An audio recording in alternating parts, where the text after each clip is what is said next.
spread this disease, right? Compassion everywhere. I think that one of the problems that we have is that churches and individuals in general, we leave the responsibility to the government. That is the responsibility of the government to take care of needs of homeless, addiction, and all these needs in a community. And in reality, that's too big of a way for the government only to do it. And number two is because it has to be from a platform of compassion, because compassion is what moves you. Like the Bible says that Jesus saw the multitude, and it says that he moves with compassion. Compassion is what moves you. I work in the city, that job was open, I got it because I'd be able to help my community through that position, right? And I love that, and I'm very grateful for that. But it cannot be from a platform of a political campaign, right? Or a political position. It has to come from a platform of compassion, because only like that will be persistent and endurance, and impacting in that point. So I think that everybody should get infected with this compassion.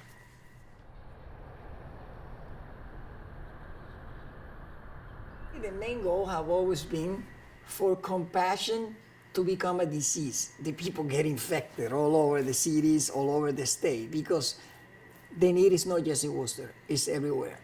And how can people get infected with compassion?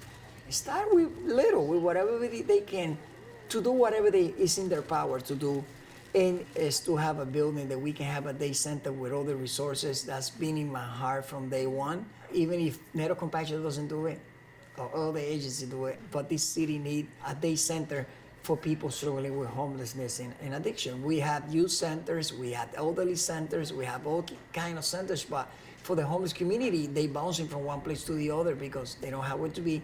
And second, to have a place to open a shelter again, that we can have a shelter and treat people with compassion and dignity.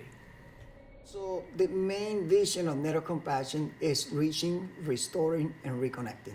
Everything that is in all the different programs that have been born out of Network Compassion is with the focus of reaching out. So it's reaching people that may not walk into a church, people that may not walk into an institution or agency, is to reach them there where they are and love them unconditionally where they are in that point. So that's how we started, with a table right in Main South, right there in the old side. Back then when we started, the shelter was across the street. I spent 26 years of my life in and out of addiction, homelessness, encampments, mental hospital, prison.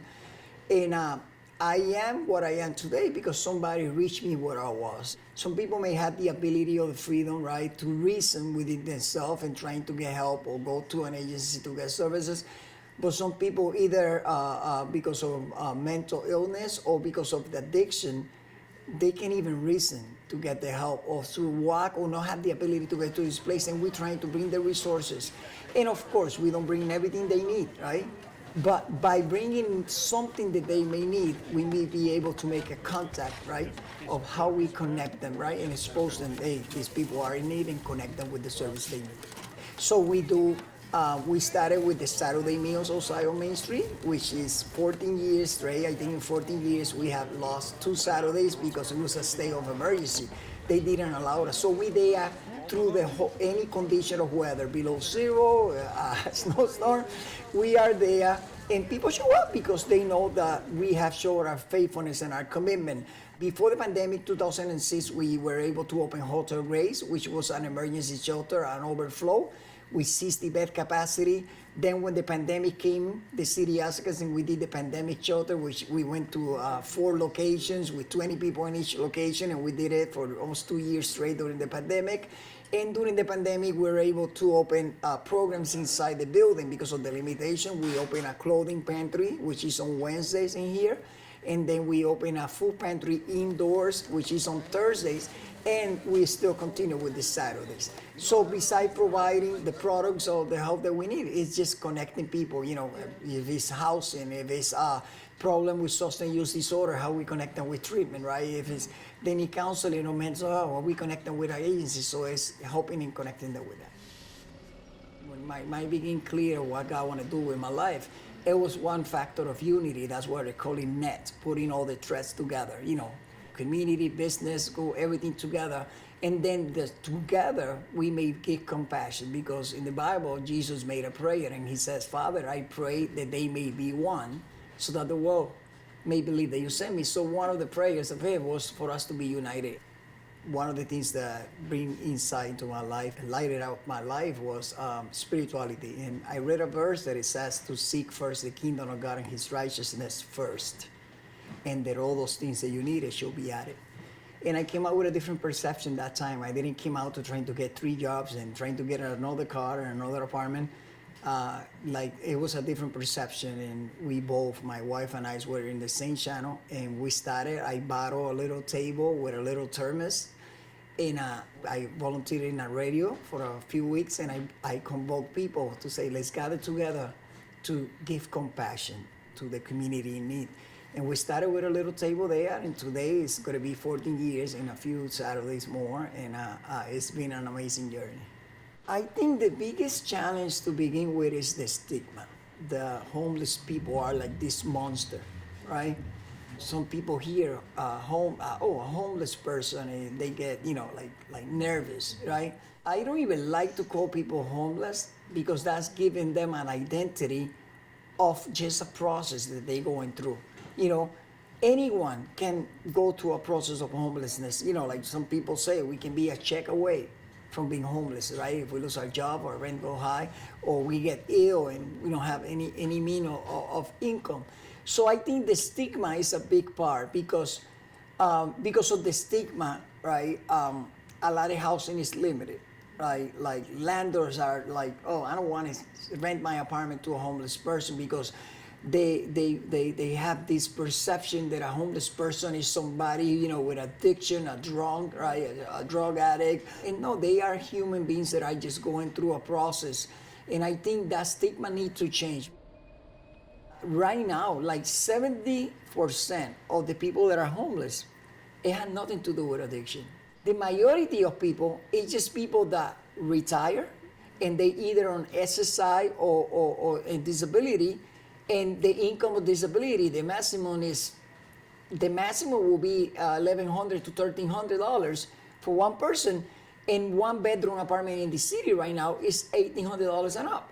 So the majority of the people that are homeless is people that work in our community, right? They pay their taxes, and they became elder, and right now they don't have a place to live, because a lot of projects of housing is becoming in the city, but a lot of it's market rent.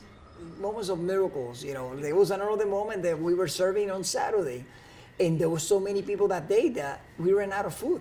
I think it was like 30 or 40 people still online, and we had no food.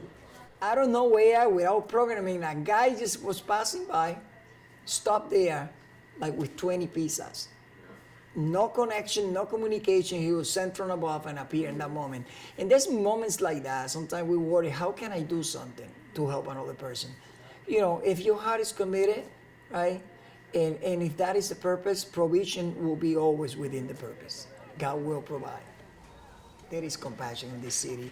There's a lot of people in this city that are full of love and care, and maybe they just don't know where to put that care and that love. They want to help, but they are moved to help, but they don't know where. And that's when Nettle Compassion has become, that platform, openly outside and open to everybody. Here, come, join us, and let's do this together. Nettle Compassion is a group of people from different denominations, different institutions, business, the whole community get involved on that. So, we've been working with many businesses that get part to collaborate with us. Agencies like Central Las America, agencies like Catholic Charity, that we've been working in collaboration with them. Mustard Seed, we're still in partnership with them too, and we've been helping St. John's Soup Kitchen, different organizations that we always been in support, and also the city has been in support of what we do all these years. And I started feeding people in the Saturday meal. One of the person that was in the corner in a wheelchair, struggling with addiction, was this guy, Michael. And I remember, he saw me from the distance. He was doing his thing, living the life that he was living.